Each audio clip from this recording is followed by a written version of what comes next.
contact is at Tbilisi State University. We have a general agreement among university and Tbilisi State University, and we also have an agreement for student and staff exchange.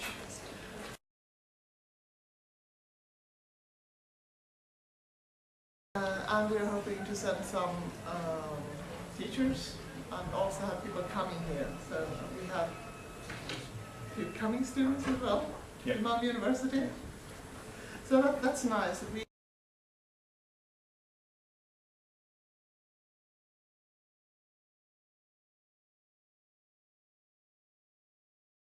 Department of Scandinavian Studies. So we have policy studies at Malmö University, and they have Scandinavian studies at Tbilisi. This is our sort of main contact, Professor Moria. This is also a university that we are beginning to cooperate with migration issues, IDP issues, which is of course also a profile for our department. We are working on migration and ethnic relations, so we have some mutual interest there. Georgia Foundation for Strategic and International Studies. This is not an educational establishment, but this is a research organization that we also have contacts with. And we are, of course, working on enlarging our contacts in other republics as well, and we have personal contacts with different scholars in various republics, but these are sort of more formalized ones. So. We are happy to introduce our guest lecturer, Mr. Faurby. He is a former special advisor at the Royal Danish Defence College. Kungliga danska försvarsakademin skulle man säga på svenska. And he is a doctor of political science, and he has is a specialist on security policy, and he is also a great specialist on Caucasus. He has traveled extensively. What you will hear now is very interesting. Welcome, the floor is yours.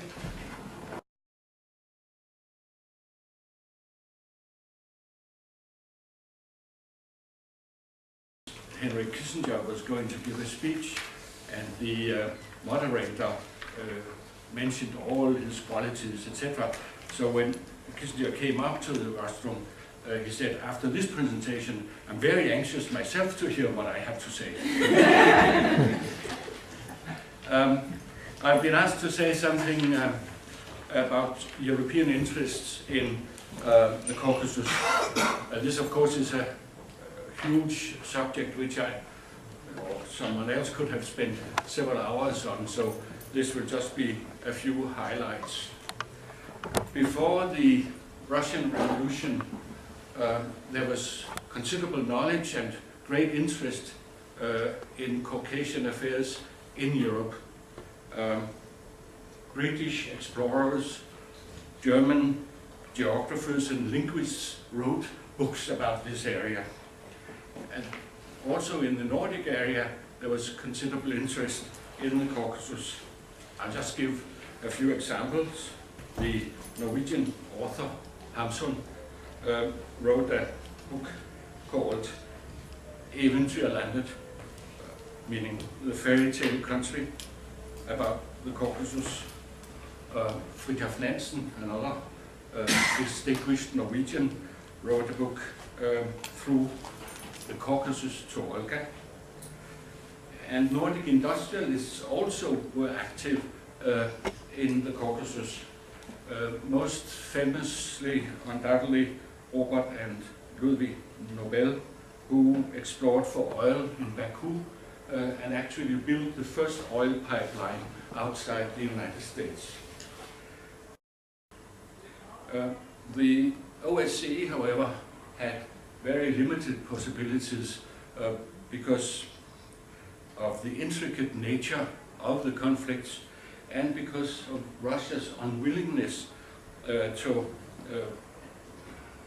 see other international organizations or states involve themselves in the Caucasus, which Russia considers its area of interest, belonging to the so-called near abroad, and in the case of Chechnya, as an internal Russian affair.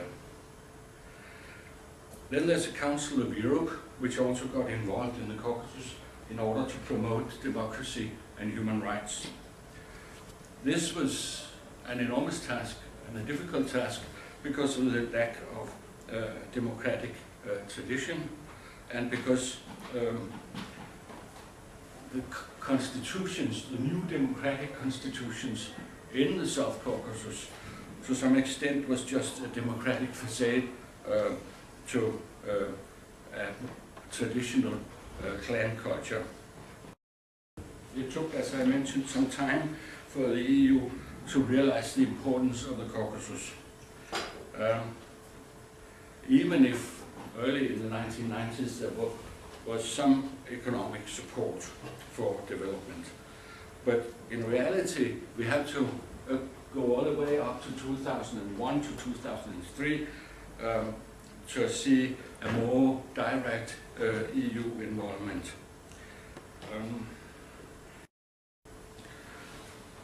However, the enlargement of the EU with East and Central European countries meant that EU got new neighbors.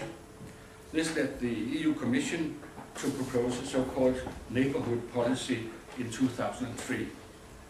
At first, this did not include the Caucasus, but later that year in the EU's new security strategy, it said we must involve ourselves more actively in the problems of South Caucasus, which in time will become a neighbor region. Then what can one say about the Western, the European interest in the Caucasus? Should one put it very simply, I think one could say that it is stability and development. Stability in neighboring regions is important for European security and for the wider security of the Euro-Atlantic area. The Caucasus has become an important strategic link between Europe and Asia. The Caucasus is also important for European economic interests, development of trade, and not least, trade in oil and gas. And finally, I think one could say that Europe has, the EU has idealistic interests in promoting democracy and human rights abroad, and not least in neighboring areas. There are stipends. There is support for cooperation between educational institutions in the Caucasus and the EU. However, these programs could be strengthened, and existing programs between between Caucasian and EU research institutions should be strengthened, and this is my small contribution to this Caucasus studies, the Caucasus studies here. Thank you.